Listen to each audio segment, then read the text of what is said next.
Hi, this is Jim Cunningham, and we are going to go over the Advanced Healthcare Directive form for California. This is the statutory healthcare directive that is in the California Probate Code. And I've circled here something very important is you have the right to give instructions about your own healthcare. So this is a fundamental right for Californians, and it's broken up into different parts, and we'll go over each of these parts. And part one is where you designate the individual to make healthcare decisions for you and to consent or refuse consent for treatment and approve diagnostic tests, surgical procedures, and so forth. Part two gives specific instructions about any aspect of your healthcare, and part three talks about donating your body, and part four allows you to designate a physician. Now, this is a little confusing, so I've taken the example of Will Smith.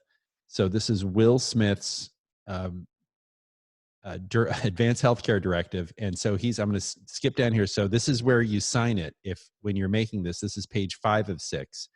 That's where you sign it. And when the second page of the advanced healthcare directive, so where it says page 2 of 6 up here, this is where you designate the agent. So you don't put your name on the document until the end. And this is probably the single biggest boo-boo that people make, is that they put their name here. So what this says, 1.1, is designation of agent. Now, what that means, the agent is the person that makes healthcare decisions for you. Now, in this hypothetical example, I don't know Will Smith. He's a public figure. I figured we might as well use him, right? I love his music. He's about my age. So he's designated Jada Pinkett Smith as his agent to make healthcare decisions for him. In the document, we write out their residence. I pulled this off the internet. I just Googled it.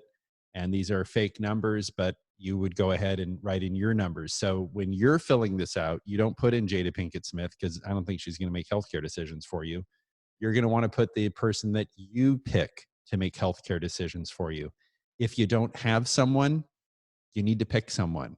It can be a spouse, it can be a child, it could be a grandchild, a family friend, an acquaintance, maybe your spiritual advisor, or whoever it is. But it's a good idea to ask them ahead of time. Make sure that they're comfortable having that responsibility. So 1.1 is designating an agent. And then if Jade is not available, basically if she doesn't pick up the phone when the hospital calls or the doctor calls, or is out of town or whatever, then we go to the next person in line. And Harry Smith is Will Smith's brother. And I put here, 123 Main Street, Anytown, California. And again, some hypothetical phone numbers, but it's very important to complete this information and put in the phone number as well as the address. And the reason is, if you don't answer the phone, if Will Smith is at the hospital and they pull up this form that he's given his physician, and we'll talk about that in a little bit, and Jada Pinkett Smith doesn't answer the phone, they will send out a sheriff's department officer to knock on the door and say, Will Smith is in the hospital and you need to come in and make some decisions. So it's very important to put your residence address where you actually live, where people can find you. And then there's an optional third agent. Paragraph 1.2, my agent is authorized to make all healthcare decisions for me, all healthcare decisions, including decisions to provide, withhold, or withdraw artificial nutrition and hydration. That would be some type of artificial means of giving you fluids or food, except as you designate. And you can write in here, except as I designate. In this case, we're not putting anything here. And, whatever wishes you have, write them in there. When the authority becomes effective. So this document says my authority, my agent's authority, the person who's making decisions for me, becomes effective when my primary physician says I'm unable to make my own healthcare decisions. Now, this kind of makes logical sense. It's really hard for me to determine a situation or figure out a situation or think about a situation where the authority to make healthcare decisions would be immediate, because in the real world, your treating physician is going to ask you, this is what's going on. What do you want to do? And so I'm not sure I'm not sure why this is there. I'm sure there's a reason for that to be there. But I don't think it's necessary, in my personal opinion, to check this box, because this document is needed when you cannot make decisions for yourself. Agent's obligation. My agents shall make healthcare decisions for me in accordance with this power of attorney. They have to do it. They have to follow your instructions. It's very, very important. Post-death authority 1.5. My agent is authorized to donate my organs or not, right? If you don't want them to be able to donate your organs, and say, I do not, write in here, I do not want my organs donated, or I only want particular organs donated, or whatever. But again, I've chosen not to put anything in this hypothetical example here.